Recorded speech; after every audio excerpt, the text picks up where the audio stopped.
Hello students, I Kamaljit commit to be vigilant and bear in my mind at all times the risk to myself and my colleagues from COVID-19.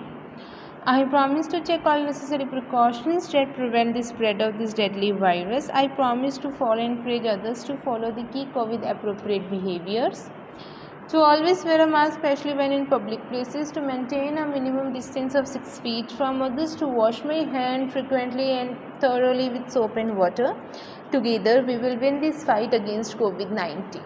Thank you.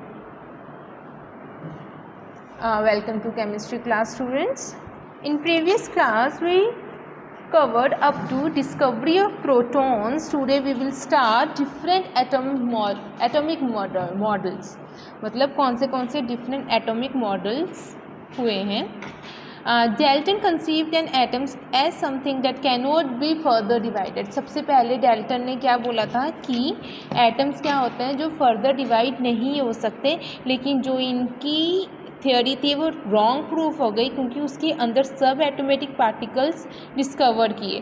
Further studies and discoveries were made for the arrangement of this subatomic particles in an atom. J.J. Thomson pioneered deep studies by proposing his model of an atom in 1905. J.J. Thomson ने फिर उसके बाद अपनी study को propose किया. 1904 में उन्होंने atom के एक मॉडल को रिप्रेजेंट किया. Afterward, different model explaining the inner structure of an atom were proposed. उसके बाद ना एटम के इनर स्ट्रक्चर्स के स्टडी के लिए मतलब उसको एक्सप्लेन करना शुरू कर दिया और उसको प्रपोज करना शुरू कर दिया. डिफरेंट तरीक़ों से डिफरेंट मॉडल्स आए. Let us study in detail. First of all Thomson's plum pudding model of an atom.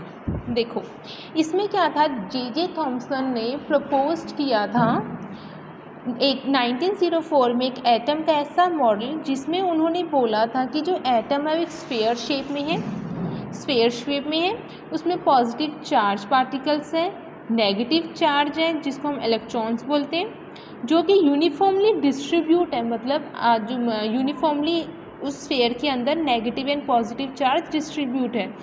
तो उन्होंने उसका नाम प्लम पुडिंग मॉडल क्यों दिया? बिकॉज वो रिजेंबल कर रहा था कि वो स्फेरिकल शेप में है, पुडिंग में स्फेरिकल पुडिंग टाइप का है और उसके अंदर प्लम डिस्ट्रीब्यूट हुए हैं, तो इसलिए उन्होंने plum pudding model of an atom नाम बोल दिया. और उन्होंने ये सजेस्ट किया कि जो नेगेटिव चार्ज पार्टिकल्स हैं, जो पॉजिटिव चार्ज पार्टिकल्स हैं, वो इक्वल नंबर में है, जो कि रिस्पॉन्सिबल है इलेक्ट्रिकली न्यूट्रल आइटम के. क्लियर. नाउ उसके बाद आया Rutherford nuclear model of an atom.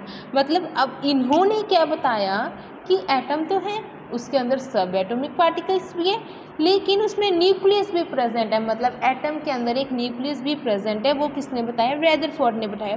इसमें उन्होंने क्या किया, in order to describe the rearrangement of subatomic particles, उन्होंने अरेंजमेंट सब एटॉमिक पार्टिकल्स को डिस्क्राइब करने के लिए ब्रिटिश फिजिस्ट अर्न्स्ट रेदरफोर्ड ने कंडक्ट किया एक एक्सपेरिमेंट, जो कि यूज़ किया उन्होंने फास्ट मूविंग अल्फ़ा पार्टिकल्स, और इसको एक्सपेरिमेंट का नाम दिया स्कैटरिंग एक्सपेरिमेंट. इस एक्सपेरिमेंट में उन्होंने एक अल्फ़ा पार्टिकल को अलाउ किया कि वो एक थिन फॉयल में स्ट्राइक करे. मतलब एक अल्फ़ा पार्टिकल को थिन गोल्ड फॉयल में क्या किया, स्ट्राइक करवाया, जो कि आपको यहाँ पर डायग्राम में शो हो रहा है. The emergent beam of alpha particles was then allowed to fall on the spherical screen coated with zinc sulphide. जो emergent बीम है अल्फा पार्टिकल्स की, उसको अलाउ किया कि वो फॉल हो spherical screen coated with zinc sulphide screen में, यहाँ पर वो क्या हो, फॉल हो.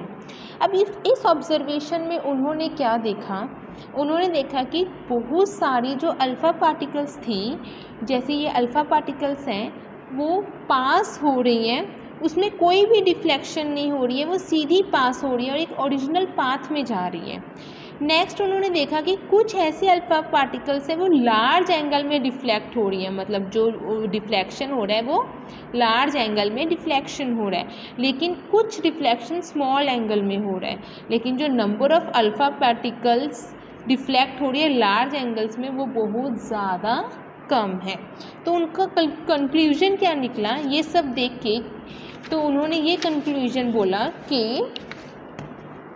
almost all the mass of an atom is concentrated in a very small central positively charged core called the nucleus। उन्होंने बोला कि जितने भी एटम्स हैं, मास है, जितने भी एटम्स हैं वो एक न्यूक्लियस कैरी करते हैं। थर्स सम अल्फा पार्टिकल, इसीलिए जो कुछ अल्फा पार्टिकल्स है वो डिफ्लेक्ट हो गई डिफरेंट एंगल्स में repulsion of positive charge alpha particle, मतलब कि अगर उसके अंदर एक न्यूक्लियस प्रेजेंट है जो कि बहुत ज़्यादा स्मॉल है, इसीलिए कुछ जो अल्फा पार्टिकल्स है वो क्या हो गई हैं, डिफ्लेक्ट हो गई हैं। जो साइज है न्यूक्लियस का वो बहुत ज़्यादा स्मॉल है as compare to the size of atom, और जो सराउंडिंग्स में जो स्पेस है वो होलो है, इसलिए जो अल्फ़ा पार्टिकल्स है वो सीधी चली गई। जो अल्फ़ा पार्टिकल्स न्यूक्लियस के साथ क्या हुई, स्ट्राइक हुई, इस न्यूक्लियस के साथ स्ट्राइक होके बेंट होगी, इसलिए उन्होंने बोला कि हाँ there is something between an atom. Now Ern Rutherford nuclear model of an atom. अब इन्होंने एटम का मॉडल कैसे बताया था, based on conclusion of experiment के बेस पर रदरफोर्ड प्रपोज किया कि उसके अंदर एक nuclear model of an atom 1911 में उन्होंने एक मॉडल एक्सप्लेन किया। उसमें क्या किया, ऑल एटम जो है वो कंटेन करते हैं small central positively charge called that is nucleus. The total mass of an atom, that is proton, are situated in the nucleus. The atom as a whole is neutral, thus there is one electron for each positive charge on the nucleus. Look at this diagram. उन्होंने बोला कि ये क्या है, atom है, उसके अंदर एक न्यूक्लियस है और जो इलेक्ट्रॉन्स हैं वो ऑर्बिट के मतलब कि न्यूक्लियस के अराउंड में ट्रैवल कर रहा है। कौन ट्रैवल कर रहा है, इलेक्ट्रॉन ट्रैवल कर रहा है। Clear, great distance with almost the speed of light, and their centrifugal force balance the force of attraction between them and the nucleus so that they do not fall on। मतलब उनमें कुछ ना कुछ force of attraction है जिसकी वजह से nucleus between them and the nucleus so that they do not fall into it, मतलब एक दूसरे के ऊपर गिरते नहीं, इसलिए इनके अंदर कोई ना कोई फोर्स ऑफ अट्रैक्शन है और जो इलेक्ट्रॉन है वो न्यूक्लियस के सराउंडिंग में ऑर्बिट में क्या हो रहा है, मूव कर रहा है। कौन सी स्पीड में, स्पीड ऑफ लाइट में मूव कर रहा है। कौन सी स्पीड में, अगर मैं बोलूँ तो स्पीड ऑफ लाइट की स्पीड में वो मूव कर रहे हैं न्यूक्लियस के सराउंडिंग में। सो वैसे ये जो हाइड्रोजन एटम है ना, हाइड्रोजन में एक इलेक्ट्रॉन्स प्रोटॉन्स के पास, न्यूक्लियस के पास ही क्या होते हैं, प्रोटॉन्स होते हैं, और जो इलेक्ट्रॉन्स हैं वो ऑर्बिट में सराउंड कर रहे हैं। ठीक है, ये हम स्टडी करेंगे। तो ये जो एटम है इसमें इन्होंने